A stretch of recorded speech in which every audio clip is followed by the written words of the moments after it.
Traders, how are you? With Marcello. Today we're doing the recap of what happened in the markets last week from a beautiful small town in Colombia. As you can see behind me, nice and rustic. Today we have this week I should say, the largest bank in Australia limiting withdrawals to just $600 and change. We have the Rhine River in Germany going down again, giving trouble to do the cargo ships. And also we have another big piece of news. Oh, Virgin Galactic. If you want to go to space, it'll just cost you $450,000. Let's get started.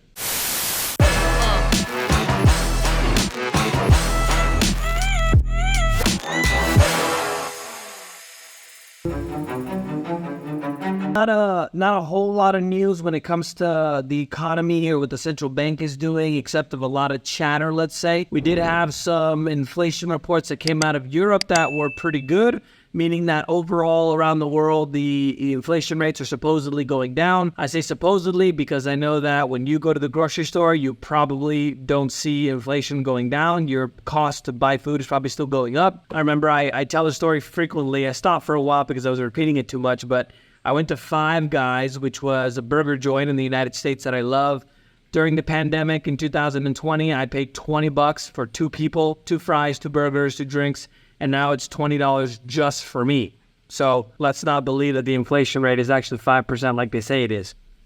So the Wednesday, the Fed chair, which is someone that works for the Central Bank of the United States, which maintains the fiscal policy, meaning the interest rates, they said that more restrictive monetary policy is still to come, meaning that they're probably going to continue to increase the interest rates, which isn't good because the interest rates, since the economy is so financialized right now, any small change, whether up or down, significantly affects the economy. And obviously going up is a bad thing because things get more expensive. It's more expensive to buy cars, to buy houses, to pay your credit card bill because it's a variable interest rate. So if they continue to increase the interest rates, it's not good for any of us because obviously the economy stops moving as much because 70% of the economy in the United States is consumer spending. So you and I spending money is literally what almost 70%, 70 of the economy in the United States is. Other than that, most of the stock markets around the world were mostly positive. In the U.S., the NASDAQ has had, in the first quarter, the best start to the year ever. This has been spearheaded by the NVIDIA chips, the new artificial intelligence boom, which NVIDIA kind of dominates right now with the chips. Canada was also higher at 3.79%. Market and overseas market news, the European markets were mostly higher at over 3%, for Italy being the most positive of all. Latin America was mostly higher, Africa and the Middle East as well, and then Asia and the far East mostly higher as well, with the Indian Sensex going up higher than all of them. Bitcoin and crypto, the biggest bank in Australia is limiting withdrawals to 600, and there's a mosquito that's going to bite me. Perfect KO. So there's a biggest bank in Australia that's going to limit withdrawals to $667. I find that really weird. Why didn't they just put 666 instead of 667? Think of that what you will. The World Economic Forum in Davos, in the summer Davos in China, they admitted that the CBDCs, which is the central bank digital currencies, which I always talk to you guys about, what I always thought was kind of the end game of crypto and blockchain, that they're going to be able to restrict undesirable purchases and set expiration dates, meaning you bought too much meat this week? Oh, you can't buy meat anymore this week. Or you can't travel for the next 2 years because you've eaten your yearly allowance of carbon. And one of the things that was really interesting as well is that it actually is more carbon intensive. They revealed a study that it's more carbon intensive to actually grow plants like soy and, whatever is in these vegan stuff, drinks, than it is to actually raise cows. Because cows actually regenerate the earth because the manure from the cows is actually fertilizer for the land, which I thought something was really interesting. And if you guys remember, I believe it was last week or the week before, I talked to you guys about how EVs, according to a report that was made by Volvo, EVs actually pollute the environment. I believe it was 70% more than gasoline cars. So make that what you will. Central Bank of Korea is also testing CBDCs. Seems like everybody is doing it now. It'll probably be launched. What'll probably happen, and this conspiracy Marcello talking, There'll probably be some kind of attack, right? Like a cybersecurity attack, and then we'll probably be in the dark, I don't know, for however long. And then when we come back online with electricity and everything, that's when they'll have the new system rolled out. And now with AI, basically everything will be run on AI. They won't even have a person actually running the system. It'll just be, well, you have your carbon credits, you got to use your digital money, and if you buy too much meat, you got to go sit in a corner and not do anything for a few weeks.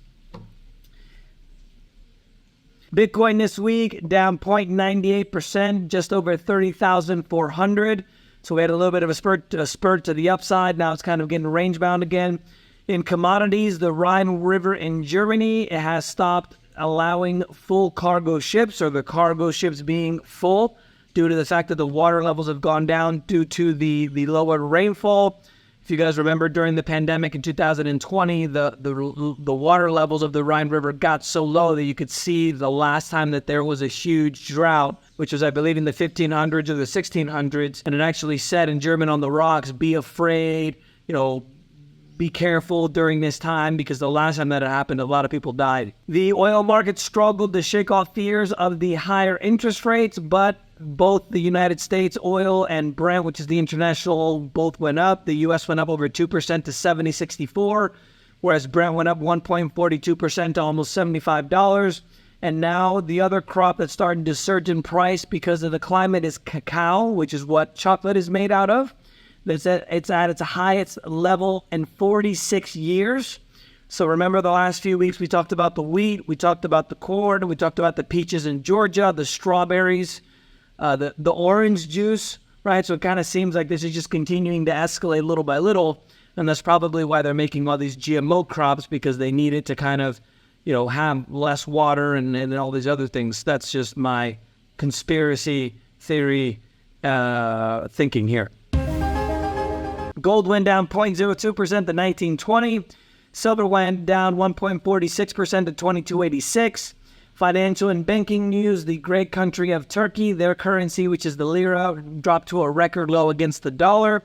And the Eurozone inflation fell by more than expected at 5.5%, lowest point since January in 2022. It is a good thing that the inflation has been going down around the world, because that means that most central governments are going to be less inclined to increase the interest rates.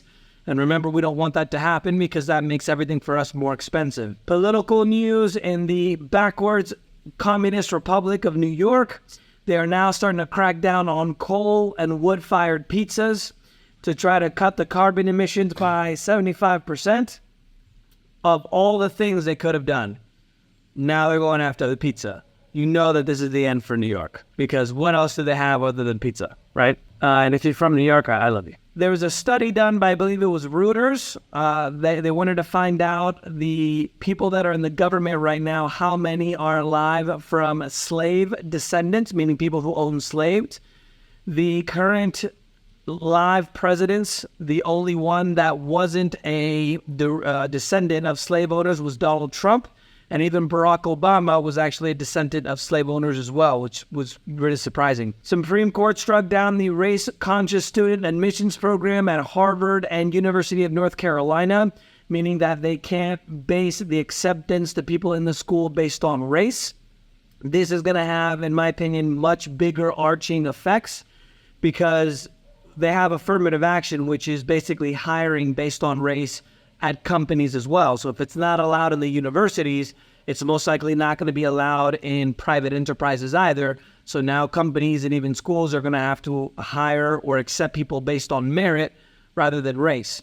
It's kind of like saying that because there's not enough white people in the NBA, that they should just have a percentage of more white people all the time, instead of allowing the best players to play in the game. It's kind of how I translate it. Supreme Court on Friday also blocked Biden's student debt relief plan and a 6-3 decision, halting over 40 million borrowers, which was a campaign promise of Biden, which a lot of people were saying he would never have been able to pass anyway. In economic news, new home sales surged over 12% last month, seasonally adjusted, just over 763,000 homes. So you can see that we have some news that's really good for the economy, and then some news that isn't as good, but there's more good news than bad news, which again implies that the interest rates in the United States and the central bank in the U.S. is most likely going to increase the rates again. China industrials firms had a double-digit decline in the first 5 months of the year.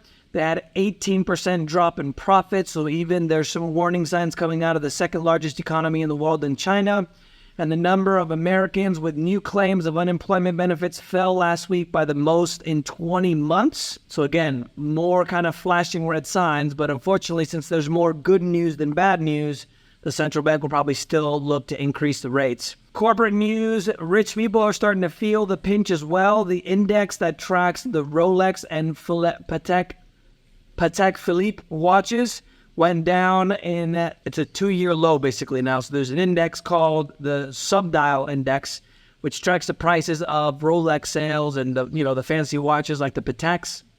And it's started to go down now by quite a bit. It's been going down for a while. So if you ever wanted to buy a Rolex, now might be the time. Generac shares is almost up 23% after it affects over 40 million Americans in a heat wave from Arizona to Florida. Texas got the brunt of the heat wave, triple-digit temperatures in Celsius for you guys in Europe. That's about 45, 47 degrees. In Mexico, the heat wave killed at least 100 people. And the U.S. Commerce Department reported corporate profits dropped for the third straight quarter. So the S&P profits decreased 1.2% instead of the previous drop of 2.1%. And Apple hit another intraday record high again. They're now the first $3 trillion company in history. And large U.S. corporation bankruptcies begun to speed up again to levels haven't seen during the pandemic in 2020. So notice that, the unemployment claims went down, but notice that we have a lot more news that's quote-unquote good rather than bad, right? The technology, France, they're getting their military under order again, conducting a maiden test of a list of prototype of hypersonic gliders, which would beat a lot of the most state-of-the-art defense systems that we have around the world now. Virgin Galactic is going to send their first commercial space flights on Thursday. They have a backlog of about 800 passengers. Well, originally, they were selling tickets of about $200,000 to $250,000. They stopped selling tickets for a while, and now it's $450,000 because, inflation. Investment news. On Tuesday, U.S. consumers' confidence increased to its highest level in 1.5 years.